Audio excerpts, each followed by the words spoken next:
Electrostatics, numerical number 3. Two equal and opposite charges of magnitude 2 and to 10 raised to power minus 7 coulomb are placed 15 centimeter apart. What is the magnitude and direction of electric intensity E at a point midway between the charges? What force would act on a proton placed there? तो problem यह है कि हमारे पास दो equal और opposite charges हैं जो कि 15 सेंटीमीटर एक दूसरे से 15 सेंटीमीटर के फासले पर हैं। इनके दरमियान जो मिड पॉइंट है इस पर इलेक्ट्रिक फील्ड इंटेंसिटी कैलकुलेट करनी है दोनों चार्जेस की वजह से। फ़र्ज करें ये एक पॉइंट है ए और इस पर हमारा चार्ज है Q1 equal to +2 into 10 raised to power minus 7 coulomb. दूसरा पॉइंट ये है बी और इस पर चार्ज है Q2 और ये बराबर है -2 into 10 raised to power minus 7 coulomb के। ये दरमियानी जो डिस्टेंस है ये 15 सेंटीमीटर है और जो मिड पॉइंट है फ़र्ज करें वो ये पॉइंट पी है। अब ये अगर सारा डिस्टेंस जो है 15 है तो जाहिर है कि ये डिस्टेंस यहाँ से यहाँ तक ये 15/2 या 7.5 सेंटीमीटर होगी और 0.075 मीटर। इसी तरह ये डिस्टेंस जो है पी से लेकर बी तक ये भी 0.075 मीटर होगी। तो ये हमारे पास प्रॉब्लम का डायग्राम आ गया। अब अगर हम गिवन डेटा के बारे में कहें तो ये है कि चार्ज Q1 है जिसकी कीमत है +2 into 10 raised to power minus 7 coulomb के। चार्ज Q2 है जिसकी कीमत है -2 into 10 raised to power minus 7 coulomb के और मिड पॉइंट है गिवन मिड पॉइंट है इस तरह की ये अगर ये R1 है और ये R2 है तो so that R1 is equal to R2 और ये दोनों बराबर है 0.075 मीटर के। रिक्वायर्ड जो है electric field intensity at point P। तो electric field intensity at P को जब हम कैलकुलेट करते हैं तो हम इस चार्ज की वजह से इस पर इंटेंसिटी कैलकुलेट करते हैं और इस चार्ज की वजह से इस पॉइंट पर इलेक्ट्रिक इंटेंसिटी कैलकुलेट करते हैं, फिर दोनों इलेक्ट्रिक इंटेंसिटीज़ को ऐड करते हैं। चूँकि इलेक्ट्रिक इंटेंसिटी एक वेक्टर क्वांटिटी है तो हम वेक्टर एडिशन के तरीक़ों को यूज़ करेंगे और दोनों इलेक्ट्रिक इंटेंसिटीज़ जो है वो वेक्टर एडिशन के तरीक़ों से मालूम करेंगे।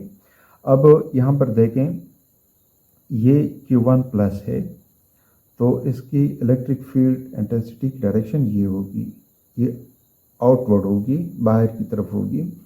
इसी तरह ये -2 है तो इसकी इलेक्ट्रिक फील्ड इंटेंसिटी की डायरेक्शन ये होगी, इनवर्ड होगी, चार्ज की तरफ होगी इस तरह।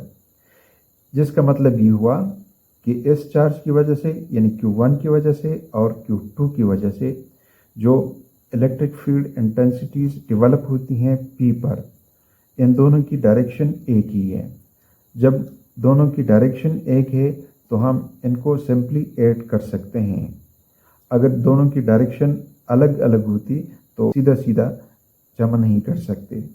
तो चूंकि डायरेक्शन एक है इसलिए हम दोनों को जमा करते हैं तो हमारे पास E आएगा। फार्मूला जो है E इज इक्वल टू के Q divided by R square into R, जबकि R एक ऐसा वेक्टर है, यूनिट वेक्टर है कि अगर चार्ज आपके पास प्लस है तो ये रेडियली आउटवर्ड होगी। अगर चार्ज आपके पास माइनस है तो इसकी डायरेक्शन रेडियली इनवर्ड होगी, यानी जिस तरह इस सूरत में ये आउटवर्ड है और ये इनवर्ड है। तो हम जब दोनों चार्जेस की वजह से इलेक्ट्रिक फील्ड इंटेंसिटी से ई नट कैलकुलेट करते हैं तो ये होगी E1 यानी electric field intensity due to charge Q1 और electric field intensity due to charge Q2। अब इसमें वैल्यूज पुट करें तो E1 is equal to K Q1 divided by R square और E2 जो है वो K Q2 divided by R square. अब Q1 और Q2 के जो मैग्नीट्यूड्स है वो भी आपस में बराबर हैं। ये भी 2 × 10⁻⁷ कूलम है और ये भी इतना ही है। ये जो माइनस है इसने सिर्फ इतना किया कि इसके डायरेक्शन को चेंज किया, इसके अपोजिट कर दिया। तो हम यूँ कह सकते हैं कि Q1 और Q2 भी आपस में बराबर है, तो से they are equal to Q। तो ये फार्मूला आएगा हमारे पास K Q divided by R square plus K Q divided by R square, या इसका मतलब ये हुआ कि E नट, इसके मैग्नीट्यूड की हम फिलहाल बात करते हैं। E नट हमारे पास हो गया 2K Q divided by R square. Put values E nought is equal to 2 × K की कीमत है 9 × 10⁻⁹, Q की कीमत है 2 × 10⁻⁷ कूलम और R 0.075 के बराबर है, 0.075 मीटर के बराबर है और ये स्क्वायर हो जाएगा। तो यहाँ से आएगा 18 × 36 × 10⁻⁹ into 10⁻⁻7 और डिवाइडेड बाय ये होगा 75 मल्टीप्लाइड बाय 10⁻⁻³ होल स्क्वायर। इसे आएगा 36 × 10⁻⁹ और ये 7 है तो ये 10⁻² हो जाएगा। और यहाँ पर आएगा 75 को 75 से मल्टीप्लाई करें तो इससे आता है 56525 और मल्टीप्लाइड बाय 10⁻⁻6। अब 36 डिवाइड बाय 5625, इससे आता है 0.0064 और ये हो गया 2 और ये जब ऊपर चला जाता है तो ये +6 हो जाएगा।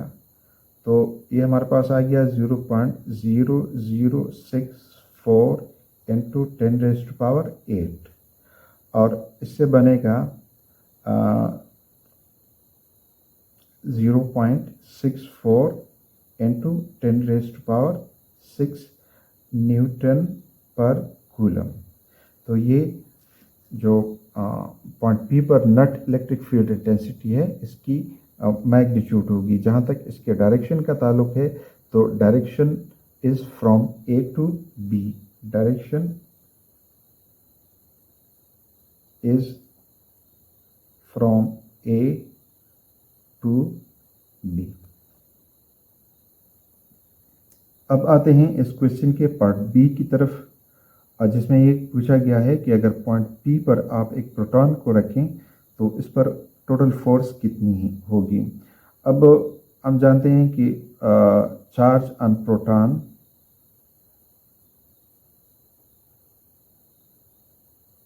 is equal to 1.6 × 10⁻⁻19 coulomb. Formula हमारे पास है E is equal to F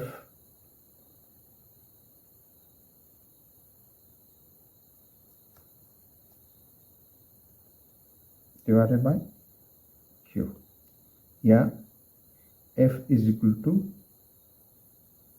E Q। E हमने कैलकुलेट किया है, ये है 0.64 इंटू 10⁻6 न्यूटन पर कूलम, और Q हमारे पास है 1.6 इंटू 10⁻⁻19 कूलम के। तो पुट वैल्यूज, तो हमारे पास F बराबर हो जाएगा 0.64 into 10⁻6 multiplied by 1.6 into 10⁻⁻19 coulomb की। 0.64 और 1.6 को आप मल्टीप्लाई करें तो इससे आएगा 1.024, और 10⁻⁻19 है और ये 10⁻6 है, तो ये -19 प्लस 6 इससे आएगा -13 ये न्यूटन। तो अगर हम पॉइंट P पर, यानी जो मिड पॉइंट है, इस पर प्रोटॉन रखें तो वो इतनी फोर्स जो है वो एक्सपीरियंस करेगा।